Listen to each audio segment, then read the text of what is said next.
guys, and welcome to Dee Love Talk Live Mondays. I hope everyone's beautiful and having a fabulous night. Tonight we talk about our favorite topic of the week, which is love on Mondays. Thank you so much for everyone's questions, queries, comments, anything that you guys have sent through in regards to love. It's been amazing. Tonight, we delve into the aspects of actual attraction. What attracts you to a person? Is it the be all to end all in love? Is it what we crave for when we first meet somebody? So does attraction play a big part in what we want in a relationship to start off with? Because we don't actually know that person yet. And what is it that you look for in a companion? Somebody that you want to spend maybe the rest of your life with, or perhaps somebody you just want to have a good time with. Depends on your circumstances and depends on what you're after and what particular time in your life you're at, because it's different for everyone. So me, in regards to me, I need somebody to make me laugh, because if they don't, I just get really bored.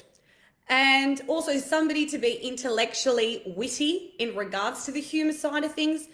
Because for me, if the person isn't actually smart, intelligent, where they make me laugh, I get a bit bored and I think, oh, it's a bit of a, not so good of a joke. Like it's a bit, I sit there going, oh my God, what is this?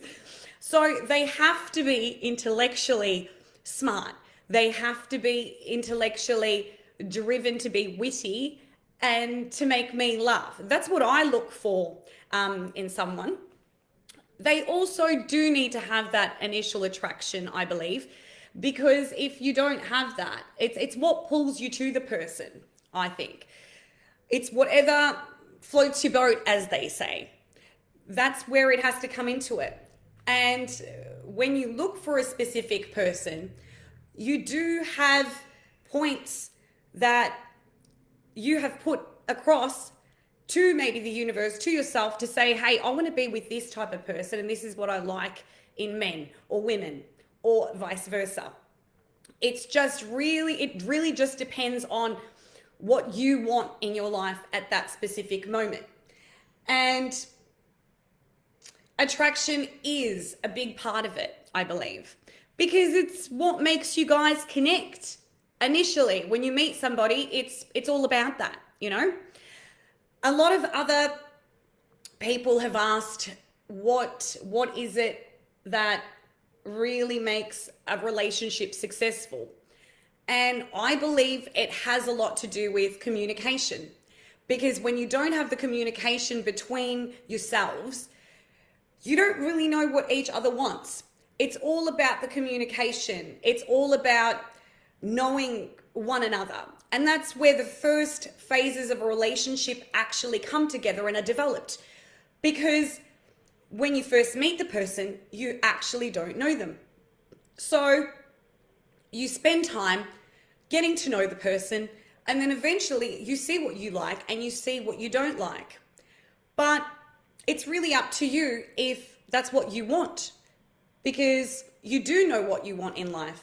And from a life partner, communication for me is massive, because you're able to be open with one another. You're able to express feelings that you have between one another and be able to have a relationship that's dynamic and become that power couple that everybody idolizes and wants to be.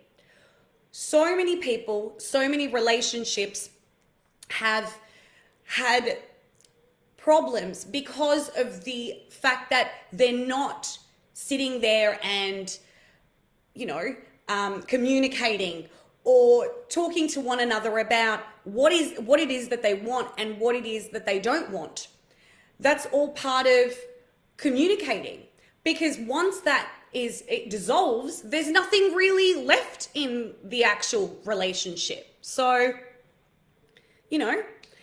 a few of the questions have come in regards to relationships and in regards to love and in regards to what we're talking about in coming weeks. And one of the main questions that we've had throughout this whole ISO is the fact that there's so many people out there that are single at the moment. And we ask the question, let's just say as a collective, what are they doing? Are they not going stir crazy? They can't meet anyone. So what their alternative method most of the time is to go online, to talk to somebody, but that's where it ends. So how do you get from that? How do you move towards that? Or how do you prevail and make that work for you in that sense, you know? Even with relationships at the moment, I know a lot of people have been struggling and wanting to understand what it is that makes them so compatible while they're in this relationship, because they can't really go anywhere. They've got nowhere to go. For me, being true to oneself is massive. It always has been. To be truthful is a recommendation within itself, because you yourself know what you want from a relationship and what you want from a partner. So based upon everything, I 100% agree that attraction does have a lot to do with it, because if you don't have the initial attraction, you can't really go on to the next or the next. So many of my friends have had dates with numerous men and women, and basically have said that that's what it is that they're after. They're after an initial click, as we once went into a couple of weeks ago. Because if you don't have that initial click or conversation after that comes with the click and keeps on going, there's no real relationship even going to pretty much happen, because there's nothing there. There's nothing that's been worked upon in order for it to keep on going and continuing, you know? So, and I've heard horror stories, like the biggest horror stories. Some people have even been catfished. How do you even know if you've been catfished? Trust me, the stories that I've heard, I don't think anybody has. They're hilarious. So many stories. We've even had running commentaries sometimes of how a specific man tries to pick up somebody, but then tells them a story of a sexual encounter that they've had with somebody else at the same time. So giving running commentary, which was ecstatically hilarious, because it's not what you think that somebody would say in order to, it's like pickup tactics. What are their pickup tactics? What, can anybody tell me what a pickup tactic is? The new pickup tactic. Because so many of them are so devastatingly wrong and no one really knows how to talk to anyone anymore. And I think it's got to do with this whole social media thing that I was talking about. Even at clubs, when I was young, I remember when we used to go to Warehouse, and this was in Chapel Street in South Yarra. There was a place called Warehouse where we used to go.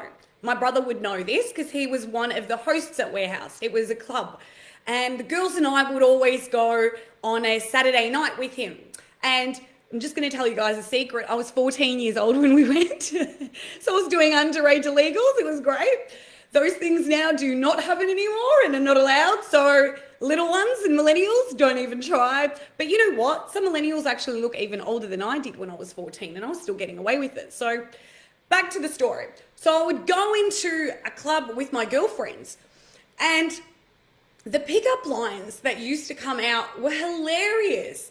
Nowadays, you just see everybody like this. They're like that on their phone. Yep. Oh, okay. Yep. Mm-hmm. A beautiful girl comes past this guy. He does not give her a bar of soap, a bar of anything. He is so fixated on what's going on with his phone, but he's there for that reason. He's there to meet someone. So I'm on my phone like this. How the hell are you supposed to meet anybody if you're like this on your phone? Always look at your surroundings. See who's walking around you. You don't know. The love of your life could be like walking right past you and you wouldn't even notice it because you're like this. You're like, you know, you're doing one of these ones. you're doing one of these ones, and they're completely ignoring you, so completely ignoring you and completely, not wanting to have anything to do with you. Even the girls wouldn't even want anything to do with you because you're on your phone, or vice versa, girls on your phone or taking selfies going, so hard, at the end of the day, I'm not saying don't take a selfie because you look so beautiful that night, but obviously look around you, see what's actually happening around you. Because as I said, you're there for a reason. If you want to go out and have fun or party or dance, by all means do it. If you're not there to meet anybody, that's fine. But 99.8.7%, which is a statistic we pre-prepared here at What Dee Thinks, points to them actually being out there and going out there for that reason. They want to meet somebody because everybody loves, like, the biggest topic at the moment with everything. Sorry guys, I have to put this on silent. It's running hot with your beautiful messages. It basically is the biggest topic because so many people are after it and so many people search for it. So to tell me, oh no, we don't go out to a club to, meet anybody, or you don't know that. You're not God. You're not, the universe. You're not able to see because you've left it. You don't know who you'll meet. You don't know who you'll find. You've got networking opportunities when you go out, but those networking opportunities can even turn into something else because you're out there and somebody might just come over and be like, hey, I saw you, blah, blah, blah, blah, blah, and start a conversation with you. I remember one time when I was quite young and we were at Warehouse, the same club, with a couple of my friends. She knows who she is. I don't know if she's watching this at the moment. Hello, Philomena. Hi, how are you? Oh, she's gorgeous.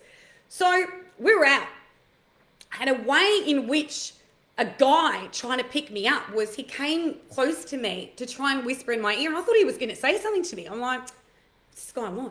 I'm like, oh, okay. So I go like this to go listen to what he's about to say to me.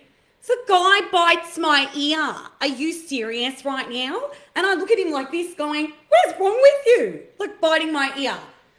What has this world come to? And I'm like, is that the way they try and pick up girls? I don't know what's going on because he's just trying to bite my ear. Like, I had no idea what was going on. We were very young as well, so we had no idea what was going on. It was just all crazy, So we were like, this is crazy.